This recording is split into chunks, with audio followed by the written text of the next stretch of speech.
കിരണിന്റെയും കല്യാണിയുടെയും ഇന്നത്തെ നല്ലൊരു കഥ കേട്ടാലോ? അങ്ങനെ ഇന്നത്തെ കഥയിൽ സത്യങ്ങളൊക്കെ പുറത്തു വരുന്നുണ്ട്. ആരാ കൊലയാളി എന്നുള്ള. ഒടുവില് ജയിലില് മനോഹറും വിക്രം തമ്മിൽ വാക്കുതർക്കം ഉണ്ടാവണം. അപ്പോഴേക്കുമാണ് ജയിൽ വാർഡൻ അങ്ങോട്ടേക്ക് വരുന്നത്. വാർഡൻ വന്നിട്ട് പറഞ്ഞു, എടാ മനോഹറെ, നിന്നെ സൂപ്രണ്ട് തന്നെ അന്വേഷിക്കുന്നുണ്ടെന്ന് പറഞ്ഞു. എന്നെയോ? എന്നെ എന്തിനാ? അതൊന്നും അറിയത്തില്ല. അത് കേട്ട് കഴിഞ്ഞപ്പത്തിനും അവിടെ നിന്ന് സഹതടവുകാരൻ ചോദിച്ചു, സാറേ ഇവന് ഇനിയിപ്പോ വെറുതെ വിടുവാണോന്ന് ചോദിച്ചു. വെറുതെ വിടാനോ? അങ്ങനെ വെറുതെ വിടാൻ പറ്റുന്ന കാര്യമല്ലല്ലോ എന്ന് പറഞ്ഞു. ഈ സമയത്ത് വിക്രത്തിന് നല്ല ദേഷ്യമായിരുന്നു. വിക്രം രൂക്ഷമായിട്ട് മനോഹരനെ നോക്കുകയാണ്. അപ്പോഴേക്കും ജയിൽ വാർഡൻ പറഞ്ഞു, എടാ നിനക്കൊക്കെ കിട്ടിയത് പോരെ? ഓരോ തലവേദനകൾ പോകുമ്പോ ഓരോരുത്തർ തലവേദന വന്നുകൊണ്ടിരിക്കും. എടാ വിക്രം, ഇനി നീയാണല്ലോ പരോളിന് പോകുന്നത്. പരോളിന് പോയ രണ്ടുപേരും ഇങ്ങോട്ടേക്ക് തിരികെ എത്തിയിട്ടില്ല. മാന്യമര്യാദയ്ക്ക് പോയിട്ട് തിരിച്ചു വരുവാണെങ്കിൽ നിനക്ക് കുഴപ്പമില്ല എന്നൊക്കെ വാർഡൻ പറഞ്ഞു. ഒടുവിൽ മനോഹരനെയും കൂട്ടി അങ്ങോട്ട് പോയി. അപ്പോഴേക്കും വിക്രം പറഞ്ഞു, ഇവന്റെ ആയുസ് ഞാൻ എടുക്കും. എന്റെ കൈ കൊണ്ടായിരിക്കും ഇവന്റെ മരണം. അപ്പോഴേക്കും അവിടെ നിന്ന് സഹതടവുകാരൻ പറഞ്ഞു, അതെ, അവന്റെ കൈ കൊണ്ട് നീ മരിക്കാതിരുന്നാ മതി. ഇതിനു മുമ്പ് നിന്റെ കൂട്ടാളികൾ രണ്ടുപേരും പുറത്തു പോയിട്ടുണ്ടായിരുന്നല്ലോ. അവരുടെ ഗതി എന്തായി? ഒരുത്തനെ കുറിച്ച് യാതൊരു വിവരവും ഇല്ല. ഒരുത്തനെ കാട്ടുമൃഗങ്ങൾ കടിച്ചു കീറി കൊന്നെന്ന് പറഞ്ഞു. ഇനി നിനക്കും ആ വിധിയൊക്കെ തന്നെ ആയിരിക്കും. എന്നിട്ടാണ് അവന് കൊല്ലാൻ പോകുന്നത് എന്നൊക്കെ പറഞ്ഞിട്ട് അയാൾ അങ്ങോട്ട് പോയി കഴിഞ്ഞപ്പോ വിക്രത്തിന് നാണക്കേടൊക്കെ തോന്നി. ഈ സമയത്ത് മനോഹർ ജയിൽ സൂപ്രണ്ട് അടുത്തേക്ക് എന്നു. സി ഐ മാർട്ടിൻ അവിടെ ഉണ്ടായിരുന്നു. അപ്പോഴേക്ക് സൂപ്രണ്ട് പറഞ്ഞു, എടോ കോടതി ഉത്തരവുണ്ട് നിന്നെ കസ്റ്റഡിയിൽ എടുക്കാനായിട്ട്. സി ഐ കസ്റ്റഡിയിൽ എടുക്കാൻ വന്നാന്ന് പറഞ്ഞു. അപ്പോഴേക്കും എന്തിനാ സാറേന്ന് ചോദിച്ചു. എന്തിനാന്നൊക്കെ അവിടെ ചെന്ന് കഴിയുമ്പോൾ നിനക്കറിയാം. നിനക്ക് എന്തായാലും പുറത്ത് നല്ല സ്വീകരണമായിരിക്കും കിട്ടാൻ പോകുന്നതെന്ന് മാർട്ടിൻ പറഞ്ഞു. സ്വീകരണോ? അതെ അതെ, സ്വീകരണം തന്നെ കിട്ടും. കാരണം ഒരു കൊടും കുറ്റവാളിയല്ലേ ഇല്ലാതാക്കിയിരിക്കുന്നേ. പിന്നെ അകത്ത് സ്വീകരണമൊക്കെ കിട്ടും. തൽക്കാലത്തേക്ക് നീ വാ, നിന്നോട് കുറച്ച് കാര്യങ്ങളൊക്കെ ചോദിച്ചറിയേണ്ടതുണ്ട്. അതും പറഞ്ഞ് സി ഐ മനോഹറിനെ കസ്റ്റഡിയിലെടുത്ത് കൊണ്ടുപോവാണ്. കുറച്ച് കഴിഞ്ഞപ്പോ കിരണിനെ കാർത്തിയെ വിളിക്കണം. കാർത്തിയെ വിളിച്ചിട്ട് പറഞ്ഞു, കിരണെ നീ ടി വി ഒന്ന് വെക്കാൻ പറഞ്ഞു. ന്യൂസ് ചാനല് എന്ത് പറ്റി? ഒരു വാർത്തയുണ്ട്, പെട്ടെന്ന് വെച്ച് നോക്കാൻ പറഞ്ഞു.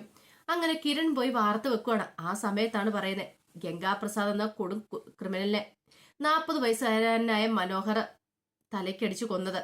ഇത്രയും കാലം അതിനെക്കുറിച്ചൊരു വിവരവും കാര്യങ്ങളൊന്നും ഉണ്ടായിരുന്നില്ല. പക്ഷെ ഇപ്പോഴാണ് സി ഐ മാർട്ടിൻ കേസ് തെളിയിച്ചത്. ഈ പറയുന്ന മനോഹർ ജയിലിലായിരുന്നു. അയാള് നിരവധി പെൺകുട്ടികളെ നശിപ്പിച്ച കേസിലെ പ്രതിയായിരുന്നു എന്നൊക്കെ പറഞ്ഞ് ഇങ്ങനെ വാർത്ത പറഞ്ഞുകൊണ്ടിരിക്കുവാണ്. അത് കേട്ട് കഴിഞ്ഞപ്പോ കിരണൊക്കെ അന്താളിച്ചു പോയി. കിരണും കാദംബരി ലക്ഷ്മിയമ്മ ഉണ്ടായിരുന്നു.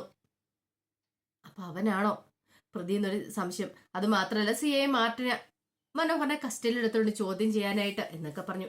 ഒടുവിൽ ടി വി നിർത്തി കഴിഞ്ഞിട്ട് കിരൺ ലക്ഷ്മിയമ്മയോട് പറഞ്ഞു, ലക്ഷ്മിയമ്മേ, നമ്മളിത് ആരും സ്വപ്നത്തിൽ പോലും പ്രതീക്ഷിച്ച കാര്യമല്ലല്ലോ എന്ന് പറഞ്ഞു. അതെ, എന്നാലും ഇത് എങ്ങനെയായിരിക്കും സംഭവിച്ചിട്ടുണ്ടായിരിക്കുക? അല്ല, ഞാൻ ഈ പറയുന്ന ഗംഗാപ്രസാദിനെ തലക്കടിക്കുന്ന സമയത്തൊന്നും മനോഹർ ആ പരിസരത്ത് പോലും ഉണ്ടായിരുന്നില്ല. പിന്നെ അവൻ എങ്ങനെ തലക്കടിച്ച് കൊലപ്പെടുത്തി?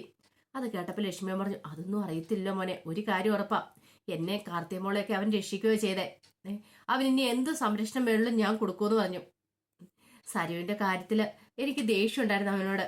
അവനോട് ആരും മിണ്ടണ്ട, അവനെ കാണണ്ടെന്നൊക്കെ പറഞ്ഞിട്ടുണ്ടായിരുന്നു. പക്ഷെ ഇനി അങ്ങനെ ആയിരിക്കില്ല എന്ന് പറഞ്ഞു. കിരൺ പറഞ്ഞു, അത് ശരിയാ. ഒരു സമയത്ത് ലക്ഷ്മിയമ്മ പോലും പറഞ്ഞു മനോഹറിനെ അങ്ങോട്ട് കൊന്നു കളഞ്ഞേക്കാനായിട്ട്.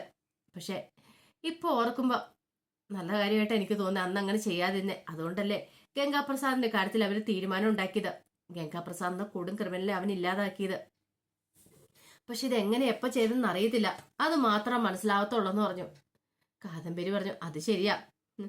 അവന് ഇടയ്ക്ക് എപ്പോഴേലും വന്ന് ചെയ്ത് കാണുമായിരിക്കും, ചെയ്തിട്ട് പോയതായിരിക്കും. അല്ല, അവൻ പരോളിനിറങ്ങി തിരിച്ചു പോകുന്ന ദിവസമായിരുന്നല്ലോ കാർത്തികയുടെ കല്യാണം. ഒരു പക്ഷെ അന്ന് തന്നെ ആയിരിക്കും ഇതൊക്കെ സംഭവിച്ചിട്ടുണ്ടായിരിക്കുക എന്ന് പറഞ്ഞു.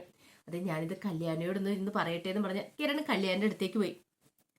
കല്യാണിന്റെ അടുത്ത് ചെന്നപ്പോഴത്തേനും കല്യാണി പറഞ്ഞു, കിരണേട്ടാ ഞാൻ കാര്യം അറിഞ്ഞെന്ന് പറഞ്ഞപ്പോ ഈ സമയത്ത് കിരൺ പറഞ്ഞു, എന്നാലും എനിക്ക് മനസ്സിലാത്ത കാര്യം കല്യാണി, അവനിത് എങ്ങനെ ചെയ്തെന്നാ? അറിയില്ല കിരണേട്ടാ. ശരിക്കും പറഞ്ഞാല് അവനെ നമ്മൾ കുറച്ചു കാലമായിട്ട് ഒഴിവാക്കി നിർത്തിയേക്കുമായിരുന്നല്ലോ സരുവിന്റെ കാര്യത്തില്.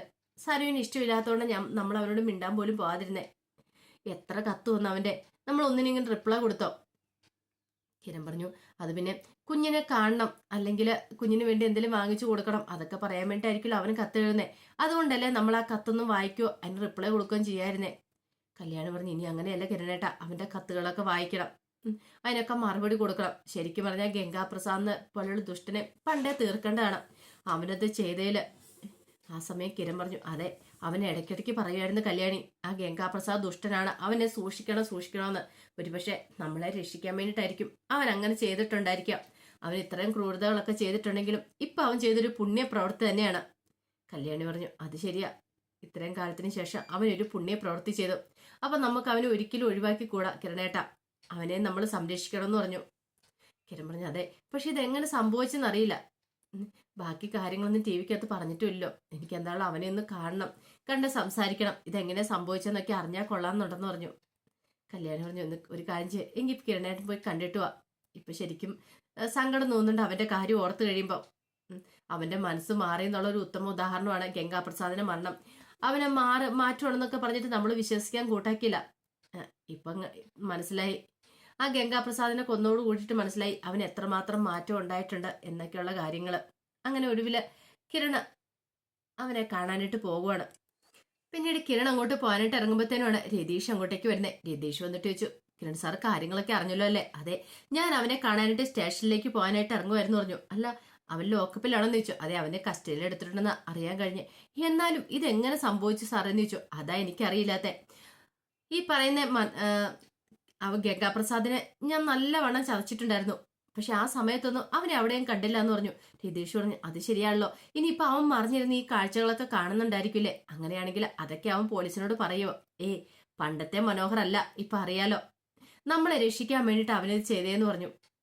അത് കേട്ടപ്പോ രതീഷ് പറഞ്ഞു, ശരിയാ, അങ്ങനെയാണ് നമുക്ക് അവനെ സഹായിക്കേണ്ടതെന്ന് ചോദിച്ചു. തീർച്ചയായിട്ടും സഹായിക്കണം. അവൻ ഇടയ്ക്കിടയ്ക്ക് പറയായിരുന്നു ഗംഗാപ്രസാദ് ദുഷ്ടനാണ്, അവൻ എന്തും ക്രൂരത ചെയ്യുമെന്ന്. ഒരുപക്ഷെ നമ്മളെയൊക്കെ മരണത്തിൽ നിന്ന് രക്ഷിക്കാൻ വേണ്ടിയിട്ടാ അവൻ ഇങ്ങനെ ഒരു കൃത്യം നിർവഹിച്ചേ. അപ്പോഴേക്കും രതീഷ് പറഞ്ഞു, അതുകൊണ്ടാണ് ഞാൻ പറഞ്ഞേ അവനിനി ഇപ്പോൾ ഒരു പോറൽ പോലും ഏൽക്കരുതെന്ന്.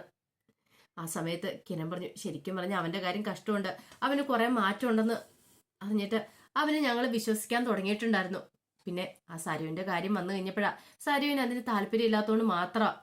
അത് കേട്ടപ്പോ രതീഷ് പറഞ്ഞു, എനിക്ക് അവന് മാറ്റമുണ്ടെന്ന് പറഞ്ഞിട്ട് ആദ്യം അങ്ങോട്ട് വിശ്വസിക്കാൻ പറ്റിയിട്ടുണ്ടായിരുന്നില്ല, പക്ഷെ ഇനി ഞാൻ വിശ്വസിക്കും സാറേ എന്ന് പറഞ്ഞു. അപ്പോഴേക്കും കിരൺ പറഞ്ഞു, അവൻ പോകുന്നതിന് മുമ്പ് ഒരു നല്ല പുണ്യപ്രവൃത്തിയെ ചെയ്തിട്ട് പോയത്. ഈ പുണ്യപ്രവൃത്തിക്കുള്ള പ്രതിഫലം അവനെ ഞാൻ കൊടുക്കും. അവന്റെ ശിക്ഷ മാക്സിമം ഞാൻ ഇളവ് വരുത്തും. കാരണം നവീനെ പോയി കണ്ട് കാര്യങ്ങളൊക്കെ സംസാരിക്കണം. അവന്റെ ശിക്ഷയിൽ ഇളവ് വരുത്താനുള്ള കാര്യങ്ങൾ നടത്തണം. കാരണം ഒരു കൊടും ക്രിമിനലിനെ അവൻ ഇല്ലാതാക്കിയിരിക്കുന്നത്. ഇത്രയും കാലം ചെയ്ത പാവങ്ങളെല്ലാം അവന് ഈ ഒരു കാര്യത്തോട് കൂടിയിട്ട് കഴുകി കളഞ്ഞിട്ടുണ്ടെന്ന് പറഞ്ഞു. അത് കേട്ടപ്പോൾ രതീഷ് പറഞ്ഞു, അത് ശരിയാ സാറേ, സാറൊന്ന് ആലോചിച്ച് നോക്കിയേ, മാറ്റം ഉണ്ടായത് ഈ പറയുന്ന കല്യാണിയുടെ അച്ഛനും അതുപോലെ അമ്മൂമ്മയ്ക്കും എല്ലാവർക്കും മാറ്റം ഉണ്ടായില്ലേ? അപ്പൊ അതുപോലെ തന്നെ മനോഹറിനും മാറ്റം ഉണ്ടായി. പക്ഷെ മനോഹറിന്റെ മാറ്റത്തെ നമ്മൾ ആദ്യം അങ്ങോട്ട് വിശ്വസിക്കാൻ കൂട്ടാക്കില്ല. കിരൺ പറഞ്ഞു, അത് അവന്റെ സ്വഭാവം അങ്ങനെ ആയതുകൊണ്ടായിരുന്നു. പക്ഷെ പിന്നീട് ഞങ്ങൾക്ക് മനസ്സിലായി, അതുകൊണ്ടാണല്ലോ ഞങ്ങൾ മോളെ കാണിക്കാനായിട്ട് കൊണ്ടുപോയത്. പിന്നെ അവൻ കത്തൊക്കെ എഴുതുന്നുണ്ടായിരുന്നു, പക്ഷെ കത്തൊന്നും ഞങ്ങൾ വായിക്കാനോ അതിന് മറുപടി കൊടുക്കാനോ മുതിർന്നില്ല.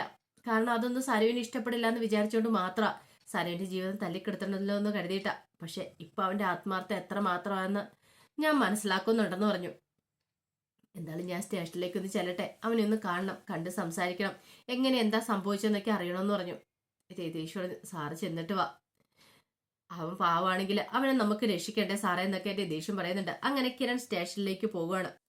കുറച്ച് കഴിഞ്ഞപ്പോ പോലീസ് സ്റ്റേഷനിലേക്ക് എന്നു കിരൺ. അങ്ങനെ സിഐയുടെ അടുത്തേക്ക് ചെല്ലുവാണ്. സിഐ പറഞ്ഞു, ആ ബാ ഇരിക്കടോ എന്നൊക്കെ പറഞ്ഞു. അങ്ങനെ കിരൺ ഇരുന്നു കഴിഞ്ഞപ്പോഴത്തേനും സിഐ പറഞ്ഞു, കാര്യങ്ങളൊക്കെ അറിഞ്ഞു കാണൂല അല്ലേന്ന് ചോദിച്ചു. അറിഞ്ഞു സാറേ, എനിക്ക് മനസ്സിലാവാത്തൊരു കാര്യം, മനോഹർ എങ്ങനെയാ കൃത്യം നിർവഹിച്ചെന്നാ. അല്ല, അവിടെ എങ്ങും മനോഹറിനെ കണ്ടതുപോലുമില്ല. അതെ, അങ്ങനെയൊക്കെയാ, പക്ഷെ എങ്കില് ഞാൻ ഈ കേസിലേക്ക് എത്തിപ്പെട്ടത് അങ്ങനെയല്ലാതെ പറഞ്ഞു. അല്ല, സാറിന് എങ്ങനെയാ മനോഹറാന്ന് മനസ്സിലായത്? അങ്ങനെയൊക്കെ കിരൺ ചോദിക്കുന്നുണ്ട്. അത് കേട്ടിഞ്ഞപ്പത്തിനും സിഐ പറഞ്ഞു, അതെ, ഞാൻ എല്ലാവരുടെയും ഫിംഗർ പ്രിന്റ് ഒക്കെ എടുത്ത് പരിശോധിച്ചിട്ടുണ്ടായിരുന്നു. പിന്നെ ആ സമയത്ത് പുറത്തിറങ്ങിയേക്കുന്ന ആൾക്കാരെ കുറിച്ച്, പുറത്തിറങ്ങിയെന്ന് പറഞ്ഞാൽ ജയിലിൽ പരോളിന് ഇറങ്ങിയേക്കുന്ന പ്രതികളെ കുറിച്ച് ഇങ്ങനെ അന്വേഷണം നടത്തിയിട്ടുണ്ടായിരുന്നു. അതിനകത്ത് മനോഹരം ഉണ്ടായിരുന്നു. അങ്ങനെ വന്നു കഴിഞ്ഞപ്പോൾ എനിക്ക് തോന്നി അവന്റെ ഫിംഗർ പ്രിന്റും കൂടി എടുത്തേക്കാൻ തോന്നി. അങ്ങനെയാണ് ഞാൻ അവന്റെ ഫിംഗർ പ്രിന്റും കൂടി എടുത്തേന്ന് പറഞ്ഞു. പിന്നെ അവൻ ജയിലിലേക്ക് അന്ന് അവൻ കയറണ്ട, പക്ഷെ അവന് കല്യാണമൊക്കെ കഴിഞ്ഞതിന് ശേഷമാണ് പരോള് കഴിഞ്ഞ് ജയിലിലേക്ക് കയറിയേക്കുന്നത്. അത് വലിയൊരു സംശയത്തിന് ഇടയാക്കി. അതുകൊണ്ടാണ് അവന്റെ ഫിംഗർ പ്രിന്റും കാര്യങ്ങളും എടുത്തത്. ഒടുവിൽ അത് മാച്ചായെന്ന് പറഞ്ഞു. അത് കേട്ടുകഴിഞ്ഞപ്പോൾ കിരണിനൊരു അത്ഭുതമായിരുന്നു. കിരൺ പറഞ്ഞു, എന്നാലും അവൻ ആ കൃത്യസമയത്ത് തന്നെ അവിടെ വന്ന് കൃത്യം നിർവഹിക്കാനായിട്ട് എനിക്കൊന്നും മനസ്സിലാകുന്നില്ലോ എന്ന് പറഞ്ഞു. അതൊക്കെ അവനോട് തന്നെ നേരിട്ട് ചോദിച്ചാൽ മതി, എങ്ങനെയാന്ന്. അവനെ കാണാൻ പോലെ കണ്ടു കഴിഞ്ഞ് ചോദിച്ചാൽ മതി. പിന്നെ വേറൊരു കാര്യം, ഇനിയിപ്പം തന്നോട് എനിക്ക് ശത്രുതയൊന്നും ഇല്ല കേട്ടോ. ഞാൻ എന്താണെങ്കിലും ഈ കേസിന്റെ തുമ്പും കാര്യങ്ങളും കണ്ടുപിടിച്ചു കഴിഞ്ഞു, തെളിവുകളും കാര്യങ്ങളും കിട്ടി, പ്രതിയെ കണ്ടെത്തി. ഇനിയിപ്പൊ തന്റെ പിന്നാലെ ഞാനില്ലാന്ന് പറഞ്ഞു. സ്റ്റെഫി ഒരു കേസ്, സ്റ്റെഫി ഒരു പരാതി തന്നു, അതിന്റെ അന്വേഷണമൊക്കെ ഞാൻ നടത്തുകയും ചെയ്തു. ഇനിയിപ്പോ ആ കേസ് ക്ലോസ് ചെയ്യാൻ പോവുക.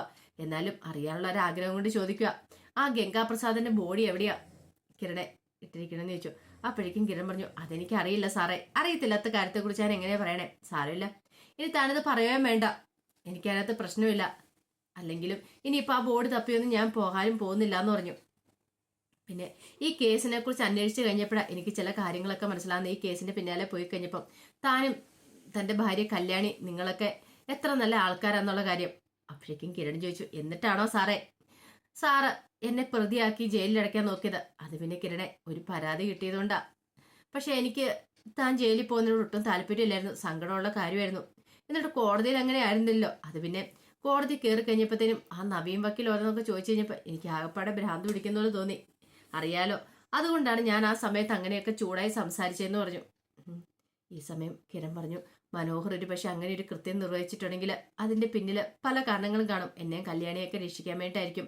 മനോഹറിന്റെ കുഞ്ഞിനെ സംരക്ഷിക്കുന്ന ഞങ്ങളല്ലേ, ഞങ്ങൾക്ക് എന്തെങ്കിലും ആപത്ത് വന്നിട്ടുണ്ടെങ്കിൽ അവന്റെ കുഞ്ഞിന്റെ കാര്യം എന്തായി തീരും, അതൊക്കെ ഓർത്തിട്ടും കൂടെ ആയിരിക്കും അവന് ഇങ്ങനെ ഒരു കൃത്യം നിർവഹിച്ചതെന്ന് പറഞ്ഞു.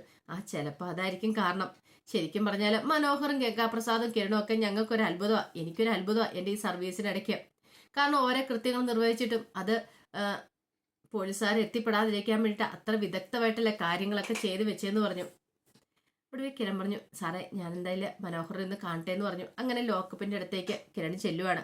ആ സമയത്ത് മനോഹർ സെല്ലിന്റെ അടുത്തേക്ക് വന്നു. എന്നിട്ട് ചോദിച്ചു, സാറേ എല്ലാവരും അറിഞ്ഞു കാണുമല്ലോ അല്ലേന്ന് ചോദിച്ചു. സാറും അറിഞ്ഞല്ലോ എന്ന് ചോദിച്ചു. അത് കേട്ടപ്പോൾ കിരൺ പറഞ്ഞു, അറിഞ്ഞു. ആ സമയം കിരൺ ചോദിച്ചു, എന്നാലും എനിക്ക് മനസ്സിലാത്തൊരു കാര്യം, നീ എങ്ങനെയാടാ ഗംഗാപ്രസാദിനെ കൊന്ന? എനിക്ക് മനസ്സിലാത്തൊരു കാര്യം അതാന്ന് പറഞ്ഞു.